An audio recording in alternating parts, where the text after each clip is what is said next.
Hello, everyone. Welcome back to the Montana Farm Bureau Field Notes podcast. My name is Haley Droogsma, and I am back today for the final episode of our special podcast series this week for the American Farm Bureau's ASAP, or Agriculture Safety Awareness Program Week.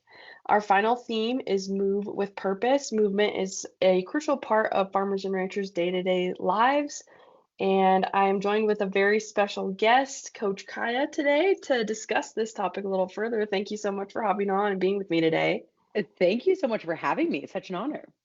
Kiah, for those who might not know you yet, can you share a little bit about what you do? I know you come from a farming and ranching background. You're a mom, an influencer. You've got a lot on your plate, lots going on. So, can you give us some details as to who you are?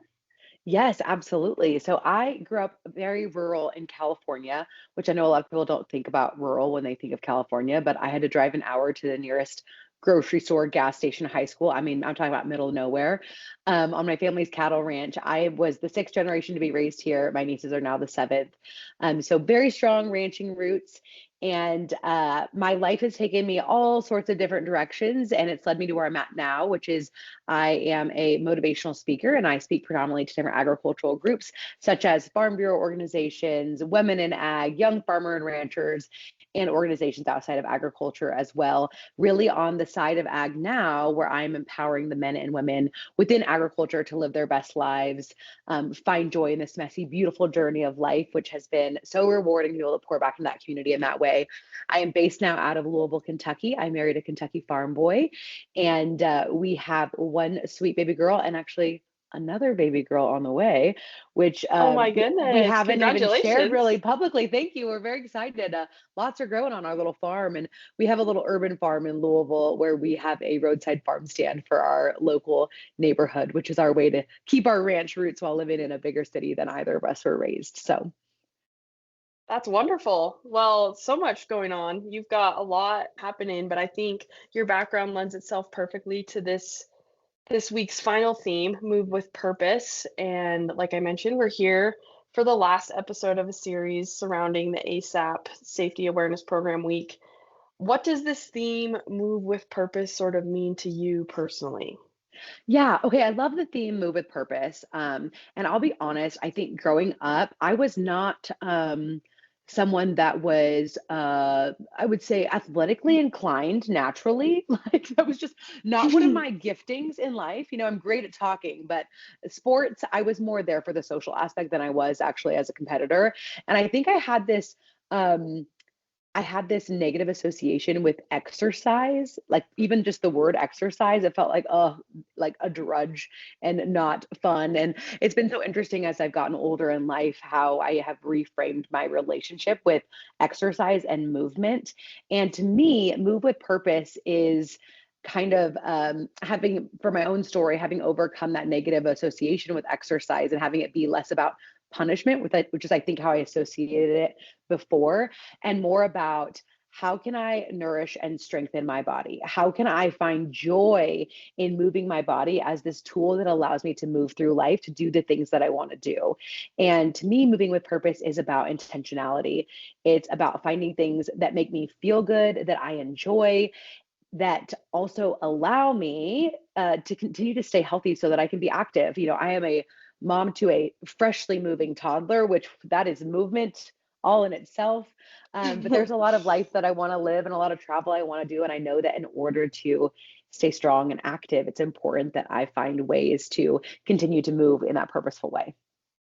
Yeah, I would totally echo all of that. And I think that's something that is super easy to misconstrue in our minds. Like Hmm. movement can be a form of medicine. It's great for our bodies and it allows Absolutely. us to open so many more doors. And especially in agriculture, that's a part of our day-to-day lives as farmers and ranchers. When you hear that phrase in the context of agriculture, Hmm. what stands out most to you there? So this is what I know about farmers and ranchers is that they, by the nature of the work that they do, are very active in a lot of ways. But I don't necessarily know if we're always moving with purpose in terms of being mindful of the way that we're being active. I think about how many farmers and ranchers I know who have to go to the chiropractor regularly, which is great. You got to find ways to take care of yourself. But I think sometimes we get in, just going with the motions, and we aren't mindful about the way that we are moving our bodies. And so I think movement with purpose is being really intentional, really mindful, being really present, taking care of yourself as you're continuing to work. And then also knowing that while you live an active lifestyle by the nature of your work, like how are there ways for you to also continue to strengthen yourself so that when you are active at work, you aren't injuring yourself or putting yourself in harm's way, and continuing to stay strong. And I think moving with purpose is not just about the body, but I think it's also like the mind body connection, like really being present in the moment. I know that we are juggling a lot of things all the time, personal, professional, related to the farm, related to our families, related to finances. But I think really being connected, mind and body, I think is so important when we talk about moving with purpose. What do you think are some physical demands unique to agriculture that people outside of our industry might not be familiar with or even be aware of at all? Yeah, the first imagery that just popped into mind is like me picturing my 70-year-old father-in-law climbing the side of a grain bin. Like, it's I think too, keeping in mind that our industry, I do think there's more young people coming into agriculture, but it is an aging industry. And so I always am thinking about the fact that there's a lot of men and women that are also older that are in these really, really active lifestyles. It's not just climbing grain bins, getting into big tractors. It's also horseback riding. Like that is a very active, if people gather cattle horseback, that's obviously a very different lifestyle vibe than someone who is sitting behind an office. And we have our small little hobby farm, but the work that I do as a motivational speaker, I mean, I like to dance up to stage, but like what I do today is not as physically taxing as the work that my father-in-law is doing, the work that my dad's doing today, doing mechanic work down at the shop. And so it's very unique in that way. It requires us to be outside, and it looks different every single day. And it obviously depends on what commodities you raise or what season it is, what your activity is going to look like. But I think the movement and the activity is one of the biggest draws for people that are in agriculture. Like they love being outside, they love being moving with their bodies. And I think that's one of the greatest gifts of our industry, but it is wildly unique when you think across all other industries. There's a lot of people who sit behind a desk, and there's nothing wrong with that. We need those people to do those things, but our industry is so directly related to our physical bodies, and we have to take care of them if we want to continue to show up and do the work that we love. I think what you mentioned about some of the younger people, more people being interested in agriculture recently, that's sort of a trend. And I think some of the romance really is the greater purpose behind our movements, like we are assigning this task of ourselves to feed and clothe all of Mhm. humanity. So that's a huge purpose behind our movement every day. But I think in the small day-to-day moments, we maybe don't assign that much purpose to our movement. Mm, So yeah, just being aware of that aspect of mhm. this great kind of responsibility that our movements carry is pretty important. With that, what would you say is the difference between working hard, just kind of going through the motions, and moving Mhm. with purpose? I want to honor anybody that might be listening to this that feels like they are in a season of survival mode. I understand that we all navigate seasons like that, whether we feel like we are just surviving, getting through the day-to-day work, whether we feel like our mental load is something that we feel like we are just surviving. I feel like there are points in our lives where it feels like we are just trying to get through the day. And I want to honor that and know that if you're in that, you're not alone. There's lots of resources and ways you can get support where you can kind of come back to and feel like you're not just treading water, and you feel like you're thriving more. Um, but I think moving with purpose is, I think, like asking yourself every morning, how do I want to feel today? And how do I want to navigate today? I think that our mindset is so strongly related to how we show up in the world, whether it's in our work or in our relationships or even in our daily tasks, whatever they may be. And so I think if we set ourselves up for success by starting our day with a positive mindset, a purposeful mindset, priming our brain to feel the way we want to feel when we start the day, I think that feeds into everything else. There is, in psychology, there's a term called confirmation bias, and it's basically the way that our brain has this tendency to seek out information to confirm our existing thoughts and beliefs true. And so if you every single morning be like, oh, another crappy day, your brain is going to find evidence to prove that belief that you've primed your day with to be true. And so it seems so simple, but like, hear me out, give it a try. When you begin your day, I think that moving with purpose starts by thinking with purpose and say, like, today is going to be a great day. Today, I'm going to feel purposeful in my work. Today, everything's going to work out for me. And it sounds so silly and maybe a little woo woo, but I want you to try it because it's literally hardwiring your brain, which already has the confirmation bias, whether you are aware of it or not. It's priming your brain to seek evidence to prove that true. If you wake up and decide everything's working out for me today, your brain is going to find evidence to make you feel like everything's working out for you. So when you think about moving with purpose, I think it starts by thinking with purpose. And our mindset is so directly related to how we show up in every single aspect of our life. And sometimes it's the work that we pay the least amount of attention to giving our time and energy to. So that would be my biggest piece of advice when it comes to finding purpose and moving with purpose through your day. And I also want to acknowledge that, in agriculture, it's a very, I would say, generally speaking, a very active industry, but agriculture is vast and broad. And I know there's probably a lot of people listening to this and a lot of Farm Bureau members who have roles in agriculture, maybe like I do, or my husband, who is an agricultural lobbyist, who don't have that active lifestyle in their work while still supporting agriculture. Maybe someone is in ag marketing or agriculture photography or ag sales or ag science, whatever that looks like. There's so many pieces of our industry too that maybe are more desk focused, that are a little bit more stagnant too. And so I want you to be open-minded to ask yourself, how can I move with purpose, not just in the work that I do, but outside of it, when I'm spending time with myself. You mentioned earlier that movement is medicine, and I could not agree more. And the word that or like the phrase that has been really helpful for me to find movement that makes me feel alive and excited about, instead of more of that punishing connotation that I had growing up, is to find joyful movement. And what I mean by joyful movement is movement that makes you feel good, that you're excited about, that feels more like play. When we were young, I think it was easy for us to just like be really active because we were enjoying life. We were playing, and by the nature of us playing, we were moving our bodies. And I think when we get older, we get bogged down by responsibilities and our jobs and all these other things we have to do, that we forget to play. And as I've kind of healed my own relationship with movement, it's been so much about coming back to the things that make me feel alive. And a lot of those for me are similar to what I like to do when I was little. So me and my daughter, we love a good kitchen dance party. Like, that is joyful movement. That is me moving with purpose and being present with my daughter while we're cooking dinner. We love to go on walks in our neighborhood, pop in an audiobook and go for a walk.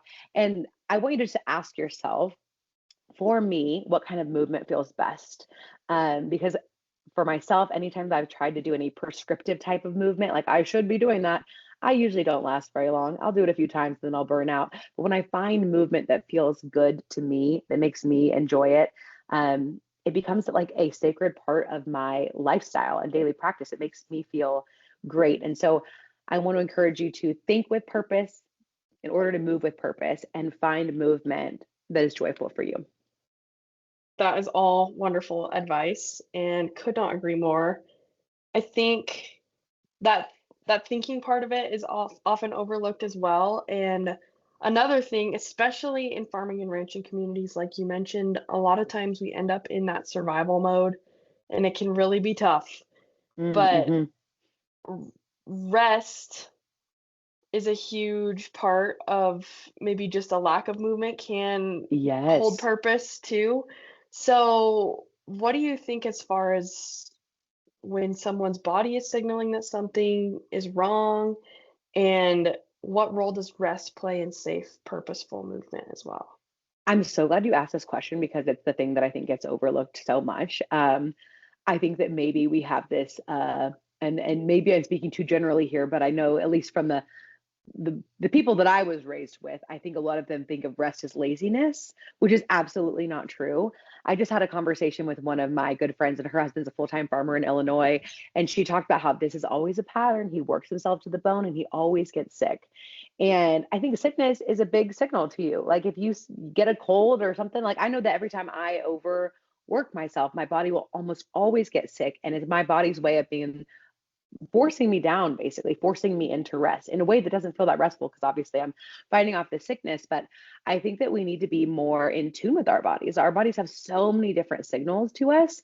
And I think it's easy for us to be like, well, I just need to get the work done. The job needs to get done. And our industry, there's so much grit in our industry, and I'm proud of that. And I think that we can be proud of that. But I think that somewhere along the way, we miss the fact that in order for us to do meaningful, purposeful work, we have to have the energy to do it. We have to make sure to put gas in the tank, right? Your tractor's not going to go anywhere if there's no gas in the tank. And the same thing is true for you. And so, creating time for rest, but more importantly, creating time for guilt-free rest. And I think really reframing rest as being highly productive. You've got to let your body rest in order to stay healthy, in order to stay strong. Even for those that are outside of a physical activity, job in agriculture, for myself, as a motivational speaker, I have to come up with new content, new ideas. And almost always inspiration for me strikes when I am not forcing it, when I am resting, when I'm doing something outside of my active work. And so I think making rest a sacred practice, I think, is a game changer for our physical health, for the way that we show up in our work and our relationships. I think it is absolutely crucial. Sleep is so important. And I'm not a sleep expert. I'm not a movement expert. I'm just a human being who has had my own experiences and witnessed a lot of other people navigate this too. But learn how to listen to your body. I think a lot of us ignore our bodies. It's like driving a car with all the lights on the dashboard lit up. I mean, don't look at my truck. It's definitely got a lot of lights on the dashboard, but our bodies are kind of the same, right? Like, they're giving us signals all the time. And if you don't pay attention, it will eventually break down. And so just tuning in and listening to your body and asking, what do I need right now? How can I replenish the tank? Maybe it is with movement. Maybe today it's with rest. And how can you honor that? I think just the intentionality behind rest is a super important thing. To kind of wrap this up, I am curious what advice you would give to producers of any age that are just kind of getting started on their moving with purpose journey to Hmm. protect their bodies long term and kind of enhance that longevity of how they're able to live and exist and rest and continue to work throughout the rest of their lives. My biggest piece of advice would be to meet yourself where you're at. Like, do a little audit, like check in with yourself with compassionate curiosity and no judgment. Like, how am I doing? How am I feeling in my body? Do I need to be resting more? Do I need to be moving more? Do I need to find a balance? Do I need to find more of a rhythm? And start small. I think anytime we have this idea where we need to overhaul our lifestyle, which I think a lot of people maybe get that feeling around January 1st because of the nature of all this pressure to have these new intentions and goals.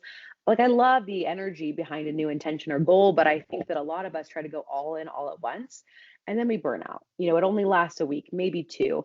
And so I would say meet yourself where you're at and ask yourself, what's one thing that I can implement right now to honor my body, whatever that looks like. And then once that becomes part of your new rhythm and cadence, how can I incorporate one more thing? How can I tune in a little bit more?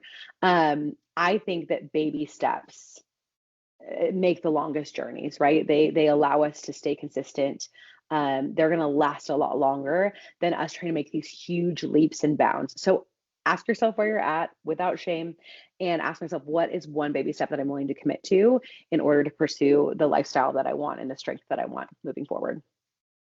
Great. I love that advice, and I'm so thankful that we were able to sit down and have this conversation today. Thank you so much for joining me, talking a little bit about moving with purpose. Thanks for having me.